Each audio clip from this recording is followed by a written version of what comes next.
ازيكم يا حبايب قلبي؟ عاملين ايه؟ وحشتوني جدا جدا بجد، بحبكم قوي وميرسي قوي على الكومنتات الجميله اللي انتوا بتكتبوها لي. بجد ربنا يديمكم في حياتي. انا بقى هبه ابراهيم، ولو كنتي اول مره تشوفيني انا بقدم وصفات سهله جدا وبسيطه وكمان بطريقه مختلفه جدا هتعجبك قوي. تعالي النهارده نشوف هنعمل ايه. جبنا صدور فراخ، كيلو صدور فراخ، غسلتها حلو وورق لوري وحبهان وملح وخل ونشفتها حلو قوي، مش عايزه فيها ولا نقطه ميه. والبهارات بتاعتي معلقه كبيره بابريكا مدخنه، 12 بهار مرقه دجاج بهارات فراخ. بس كده.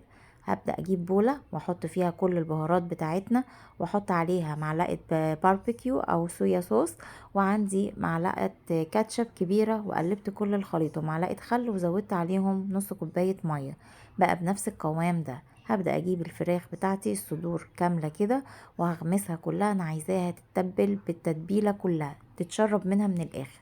اول ما هخلص الكمية بتاعتي هغطيها بالفويل اللي هو الشفاف ده.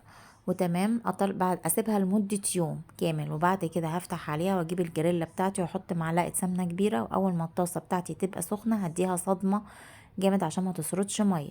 اول ما تاخد بقى اللون الذهبي الجميل ده، عايزاها تتحرق معاكي. يعني بصي اللي ما تخافيش، مش هيجرى لها اي حاجه.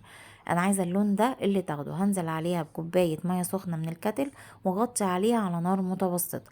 هجيب بقى الشبكه بتاعتي واولع فحمايه بعد ما تكون استوت خلاص واتاكدت ان هي استوت، واروح مدخناها كده. وبعدين احطها في الفرن كده تتشمع من فوق ومن تحت. احطها في التلاجة لمدة يوم لحد ما تبرد خالص وتبقى ساقعة. انا دي اسمها لحمة باردة، يعني ما بتتاكلش الا هي باردة. واقطعها بالشكل ده. عايزة اقولك تحفة جدا وهتعجبك. يا رب لو عجبك فيديوهاتي ما تنسيش تدوسي لايك وشير وسبسكرايب للقناة. اشوفكم في فيديو جديد. باي باي.